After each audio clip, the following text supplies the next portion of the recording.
जय जोहार। हमारे छत्तीसगढ़ देख रहे हैं आप। मैं हूं आशीष त्रिपाठी आपके साथ और शुरुआत इस वक्त की बड़ी खबर से। बस्तर की रेस्क्यू टीम के द्वारा कर्नाटक से 14 मजदूरों को मुक्त करा लिया गया। दरअसल मजदूरों से ठेकेदार जबरन काम करवा रहा था और इसे लेकर बस्तर कलेक्टर को शिकायत मिली और कलेक्टर ने मजदूरों की मदद के लिए एक रेस्क्यू टीम को कर्नाटक भेजा।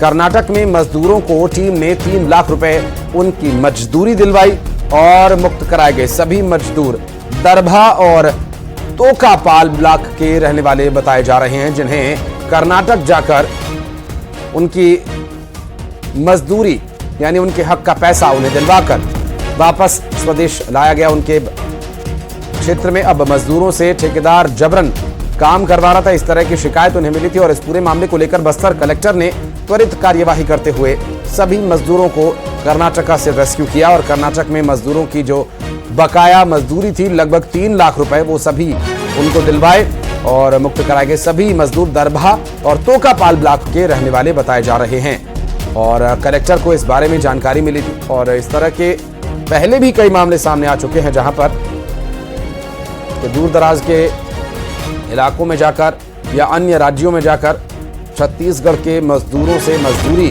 उन्हें ले जाकर वहां करवाई जाती है, लेकिन उचित मूल्य जो उनका मजदूरी का है वो उन्हें नहीं दिया जाता और कई बार जबरन बंधुआ मजदूरी तक कराए जाने की बात भी सामने आई है। ऐसे में शिकायत के बाद कलेक्टर ने इस पूरे मामले पर कार्रवाई की। श्रीनिवास हमारे सहयोगी इस वक्त हमारे साथ जुड़ गए, बात करेंगे उनसे। श्रीनिवास, कब ये पूरी कार्रवाई हुई, लगभग कितने मजदूर इसमें शामिल थे और क्या कुछ प्रशासन की तरफ से डिटेल्स मिल पाई हैं? देखिए, ये दरभा ब्लॉक और तोका ब्लॉक के 14 मजदूर काम के एवज में कर्नाटक चले गए, तो उनको अधिक पैसे के लालच देकर ले जाया गया था और ठेकेदार द्वारा जबरन काम कराया जा रहा था। जब मजदूर वापस आना चाह रहे थे, उन्हें वापस आने के लिए भी रोका जा रहा था। इसकी शिकायत जब गांव के लोगों ने जिला कलेक्टर को दी, तो जिला कलेक्टर ने 5 सदस्य टीम बनाकर कर्नाटक रवाना किया और जब टीम वहां पहुंची तो सभी मजदूरों से जबरन काम कराया जा रहा था उन्हें भुगतान भी नहीं किया गया था। जिसके बाद जो टीम पहुंची थी, जिसमें राजस्व विभाग, जीएम और श्रम विभाग का जो अधिकारी थे, तत्काल ही 14 मजदूर। बहुत शुक्रिया आपका इस पूरे मामले पर जानकारी देने के लिए श्रीनिवास। और बड़ी खबर दंतेवाड़ा से, जहां पुलिस और नक्सलियों के बीच मुठभेड़ की जानकारी मिल रही है। आपको बता दें कि नक्सल विरोधी सर्च अभियान के लिए आपको बता दें कि नारायणपुर, दंतेवाड़ा, जगदलपुर, कोंडागांव जिले की डीआरजी के साथ एसटीएफ की टीम और सीआरपीएफ की संयुक्त पार्टी दक्षिण बुझमार्ग क्षेत्र में रवाना हुई थी और ये टीम 10 तारीख को रवाना हुई थी और यहां सुबह करीब 3 बजे तड़के सुरक्षा बल और नक्सलियों के बीच मुठभेड़ शुरू हुई और रुक रुक कर यह मुठभेड़ अभी भी जारी है। सर्च अभियान जारी है। विस्तृत जानकारी मिलने के बाद, अभियान पूरा होने के बाद पृथक से इसकी जानकारी दी जाएगी, ऐसी जानकारी मिल रही है। फिलहाल आपको बता दें कि इस पूरे मामले में पुलिस और नक्सलियों के बीच मुठभेड़ की डिटेल्स मिल रही है और नक्सल विरोधी सर्च अभियान के लिए 10 तारीख को टीम रवाना हुई थी और 2 दिन में नारायणपुर, दंतेवाड़ा, जगदलपुर, कोंडागांव की डीआरजी के साथ एसटीएफ, सीआरपीएफ की संयुक्त टीम एक्शन ले रही है, जिसमें दक्षिण बुझमार्ग क्षेत्र में टीम रवाना हुई थी और यहां पहुंचने पर सुबह लगभग 3 बजे तड़के फायरिंग शुरू हुई, जिसमें बताया जा रहा है कि नक्सल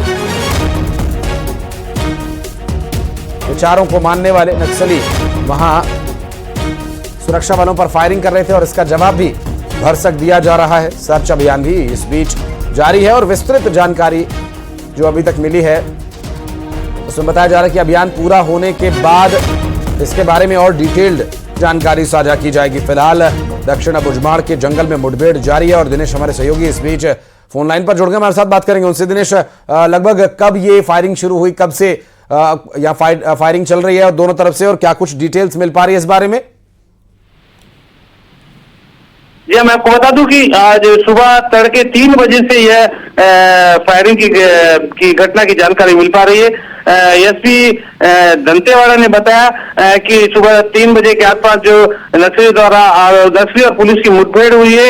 इस मुठभेड़ में अब तक हालांकि कोई ऐसी पुख्ता जानकारी नहीं मिल पाई है कि जिसमें नक्सलियों को नुकसान हो या नक्सलियों के से कुछ अकला बारूद बरामद किया गया। पर मुठभेड़ रुक के 1 से 2 घंटे हुए और अभी भी लगभग मुठभेड़ जारी के कागार पर है। हो सकता है कि जल्दी ही मुठभेड़ खत्म हो, उसके बाद वहां से सर्चिंग के दरमियान कुछ निकल सके। जी, सीआरपीएफ, डीआरजी, सीएपीएफ जैसी कई अलग अलग टुकड़ियां यहां पर हैं और छत्तीसगढ़ पुलिस प्रशासन भी है इसमें। इस संयुक्त रूप से कार्रवाई में लगभग कितने जवान वहां पर हैं और कितने सुरक्षा बल वहां पर मौजूद हैं और नक्सलियों की कितनी तादाद होने की जानकारी मिल पा रही है? ये बता दूं कि नारायणपुर, जगदलपुर, कोंडागांव, ये 4 जिले के लगभग जो फोर्स की संख्या हजारों में होगी। ये डीआरजी, एसटीएफ का जो संयुक्त जो पार्टी है, इस पार्टी के द्वारा अबुझमाड़ के जंगल से होते हुए जो सर्चिंग निकाली गई, मैं आपको बताना चाहूंगा इस सर्चिंग में पहले भी कई सफलता मिल चुकी है। अब नक्सलियों के मांद में भी घुस के जो फोर्स है वो पहुंच रही है। तो यही वजह है कि नक्सली कहीं ना कहीं बैकफुट पर भी नजर आ रहे हैं और बहुत शुक्रिया आपका इस पूरे मामले पर जानकारी देने के लिए दिनेश। और सुकमा से बड़ी खबर, जहां सुकमा के कई इलाकों में एनआईए ने छापा मारा। दरअसल नक्सलियों से जुड़े लोगों के खिलाफ ये छापेमार कार्यवाही चल रही है। एनआईए ने छापा मारा है और बीते 15 दिन से एनआईए की टीम जिला मुख्यालय में ठहरी हुई थी और कार्यवाही में कई अलग अलग जगह पर छापे मारे गए हैं और इसमें से कुछ और डिटेल्स सामने आ रही हैं जिस पर आप तक और पुख्ता तौर पर जानकारी मिलने पर जानकारी पहुंचाएंगे। फिलहाल आपको बता दें कि ये जो कार्यवाही की जा रही है जिसमें सुकमा के कई इलाकों में एनआईए ने छापा मारा है और नक्सलियों से जुड़े लोगों के खिलाफ ये एक्शन लिया जा रहा है। एनआईए ने छापा मारकर पिछले 15 दिनों से एनआईए की टीम जो कार्रवाई यहां पर कर रही है, जिला मुख्यालय में लगभग 15 दिन से टीम ठहरी हुई थी। और सतीश हमारे सहयोगी इस वक्त हमारे साथ मौजूद हैं, बात करेंगे उनसे। सतीश, 15 दिन में लगभग कितनी कार्यवाही हो चुकी है और क्या कुछ आधार इनके हैं और क्या कोई बड़ी जानकारी इस संबंध में मिल पाई छापेमारी में? जी आपको बता दूं कि जो एनआईए की टीम है 15 दिनों से जो है जिला मुख्यालय में कैंप करके रखी हुई थी और 15 दिन के बाद आज सुबह जो है छापा मारने पहुंची है। जिला मुख्यालय का एक देवी चौक इलाका है जहां पर छापा मारे कार्रवाई चल रही है। मंटोस मंडल नाम बताया जा रहा है उस शख्स का, जो 25 सितंबर को जो है नक्सल मामले में स्थानीय पुलिस ने गिरफ्तार किया था और जेल भेजा था। उसी के बाद जो है लगातार छानबीन चल रही थी और फिलहाल जो है छापेमारी की कार्रवाई की जा रही है। अभी भी जो है एनआईए की टीम घर के अंदर मौजूद है और बाहर स्थानीय पुलिस के जवान तैनात है। हालांकि अभी तक जो है अधिकारी कुछ भी करने से बच रहे हैं। जैसे ही छापामारी कार्रवाई खत्म हो जाएगी उसके बाद ही कुछ स्थिति स्पष्ट हो पाएगी। ठीक है, आप नजर बनाए रखिएगा, आगे डिटेल्स लेने के लिए फिर आपके पास लौटेंगे सतीश। और खबर अंबिकापुर से, जहां पर असामाजिक तत्वों ने मंदिर के अंदर आग लगा दी और मंदिर में रखा सामान जलकर राख हो गया। गांधी चौक के पास की यह घटना बताई जा रही है और इस घटना के बाद से लोगों में भारी आक्रोश है। और आग किसने लगाई, कौन लोग इसके पीछे हो सकते हैं, या असामाजिक तत्व कौन थे, इस पर अभी फिलहाल जानकारी जुटाने का प्रयास किया जा रहा है। गांधी चौक के पास की ये पूरी घटना अंबिकापुर से सामने आई, जहां इस पूरे मामले में उन बदमाशों की तलाश अभी की जा रही है और कब तक उन्हें हिरासत में लिया जा सकेगा, हालांकि इस बारे में पुख्ता तौर पर कोई जानकारी नहीं मिली है। गांधी चौक के पास की घटना बताई जा रही है कि इसमें पूरा जो छोटे छोटे जितने भी भगवान की मूर्ति है वो सारे उठा के एक कोने में रख के उसको जला दिया गया है। जिससे आरती होता है वो पंपलेट को भी फाड़ के जला दिया गया है। मंदिर के अंदर घड़ी था उसको भी जला दिया गया है। शिवलिंग के ऊपर जो तांबा का जो नाग रहते हैं उसको तोड़ा गया है, उसको निकालने का कोशिश किया गया है, मगर उस निकला नहीं तो उसको आधा तोड़ दिया गया है। कि इसमें श्रवण हमारे सहयोगी इस वक्त हमारे साथ जुड़ गए फोन लाइन पर। श्रवण, क्या पता चल पाया आखिर कौन लोग थे जिन्होंने आग लगाई?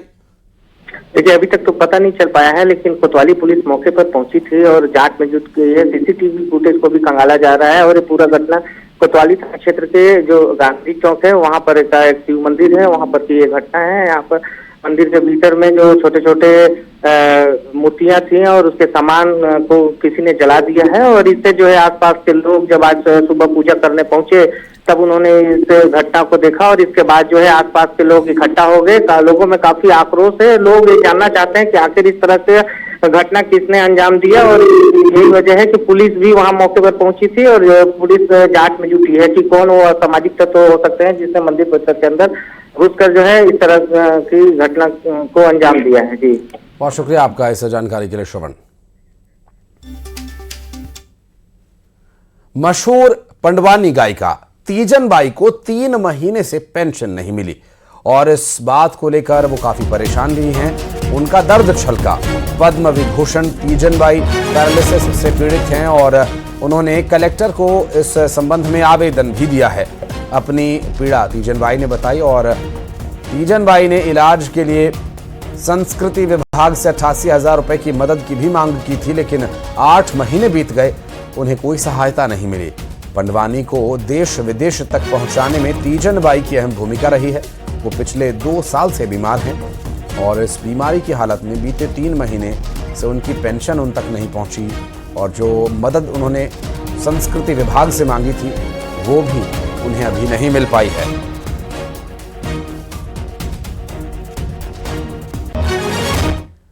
और जांजगीर चांपा में 2.5 करोड़ की ठगी मामले में आरोपी पूर्व विधायक को सजा सुनाई गई। करीब 7 साल की सजा सुनाई गई। आपको बता दें कि पूर्व विधायक को कोर्ट ने 7 साल की सजा सुनाई है और यह मामला 10 साल पुराना बताया जा रहा है। राजस्थान के धौलपुर के पूर्व विधायक पर चिटफंड कंपनी के जरिए ठगी करने का आरोप था और पूर्व विधायक बनवारी लाल कुशवाहा को 7 साल की सजा सुनाई गई है। और 2.5 करोड़ की ठगी चिटफंड के माध्यम से की गई थी, ऐसी जानकारी मिल रही है और चिटफंड कंपनी के जरिए ठगी की वारदात को अंजाम दिया गया और ऐसे में 2.5 करोड़ की ठगी के मामले में 7 साल की सजा उन्हें कोर्ट ने सुनाई है।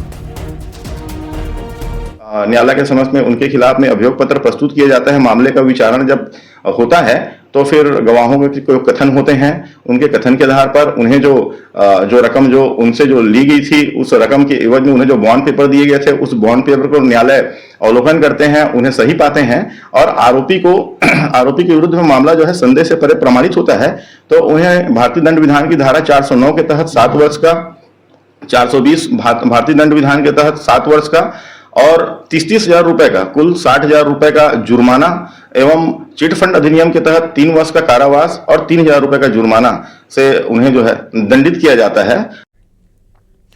और कैलाश कश्यप हमारे सहयोगी इस वक्त हमारे साथ जुड़ गए, उनसे बात करेंगे। कैलाश, इस पूरे मामले में जो खुलासा हुआ, अब सजा का भी ऐलान हो गया, क्या कुछ और लोग भी इसमें शामिल थे और जो पीड़ित हैं क्या उन्हें रुपए वापस मिल पाएंगे?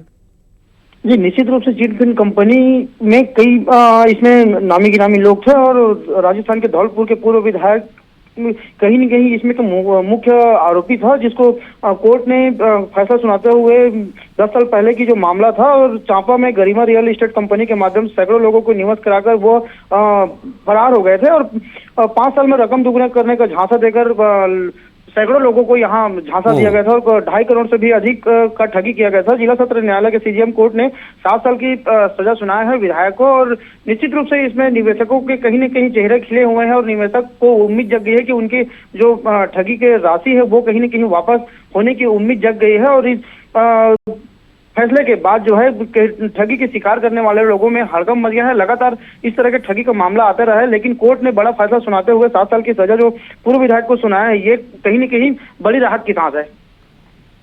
बहुत शुक्रिया आपका इस पूरे मामले पर जानकारी देने के लिए कैलाश।